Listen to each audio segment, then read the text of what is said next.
मांजरी येथे वास्तव्यात आहेत. ते मला ओळखतात. त्यांनी जवळजवळ गेले 3-4 महिने झालं पाठपुरावा घेत आहेत ते, किंवा आत्ता यांच्याबरोबरच संतोष सर देखील त्यांचे रूममेट ऐकत असतील. हे दोघांनी किंवा ह्या दोघांपेक्षा जास्त किरण सराच्या भावाशी माझी सूरजशी चर्चा झालेली आहे. तसं माझं वास्तव्य जिथं आहे तिथं काय आहे काय नाही आहे हे इथल्या लोकांना माहिती आहे, की स्थानिक भूमिपुत्र हा आशय काय आहे माझा. तर ज्यांना कोणाला खात्री करायची असेल तर त्या व्यक्तिमत्वांमध्ये SD वादनकर यांना एकमेव मी निमंत्रण देतो, की वादनकर साहेब जेव्हा पण पुण्याला याल तर अवश्य, कारण तुम्ही एकमेव असे व्यक्ती आहेत. मला माहीत नाही तुमच्या मनात काय एवढी शंका आली की बाबा तुम्ही कुठं कामाला आहेत वगैरे वगैरे. तर तुम्हाला थोडीशी माहिती मी पाठवलेली आहे व्यावसायिक माझी वैद्यकीय क्षेत्रातली. आणखीन तुम्हाला ते म्हटलं मी की ह्या जमीन अधिग्रहणातलं उत्तर प्रदेशमधलं तुम्हाला त्या लाईव्ह टेलिकास्टचे व्हिडिओ पाठवतो, पण ते काही झालं नाही मला तुम्हाला पाठवणं. बाकी महत्त्वाचं काय आहे की मी कोण आहे, काय आहे, कसा आहे ह्याच्यापेक्षा नाही का आशय समजून घ्या, की महत्त्वाचं काय आहे की भूमिपुत्र, कष्टकरी, जमीन मालक आणि शेतकरी हा जो बेसिक आशय आहे, तर आपल्याला अशाश्वतता घालवायची आहे.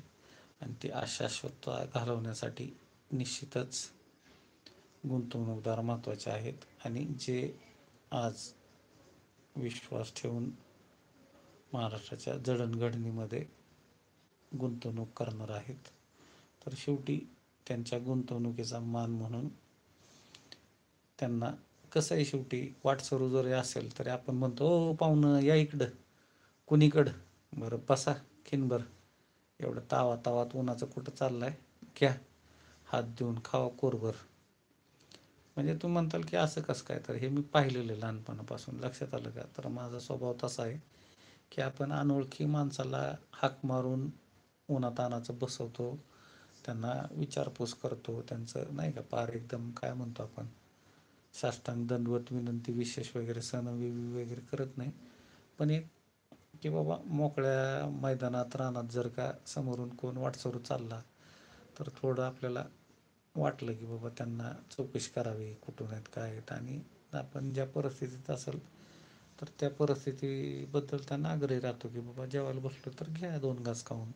बरं काय बांधून नेताना आपण शेवटी आपल्या हिशोबाचंच चिरगुट बांधून भाकरी नेलेल्या असतात. लक्षात आलं शेतात, तरी देखील आपली भावना काय असते तिथं की बाबा एवढं लांबून आलाय, उन्हातानाचा आलाय, बसला खिनभर, थोडं जरा त्याला हे बरं वाटेल. आपली समजा जी काही आशय आहे कुठलीत काय विचारायची तर ती चौकशी पूर्ण होईल आणि आपल्यालाही समाधान, आणि तेही कधी काळी कुठं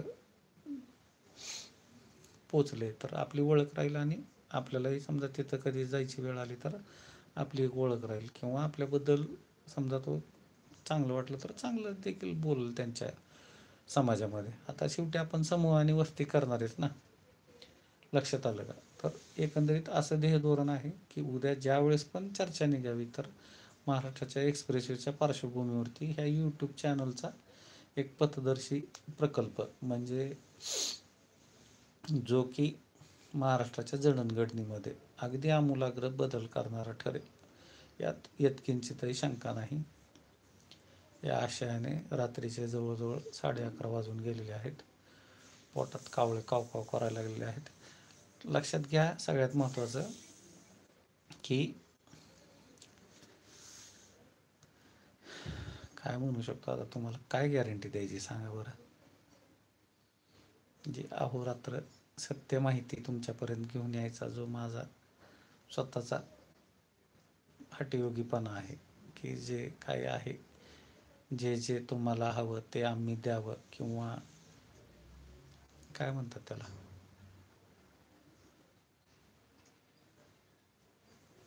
की शेतकरी, भूमिपुत्र, कष्टकरी आणि जमीन मालक तुम्ही एवढ्यात पाहिलं असेल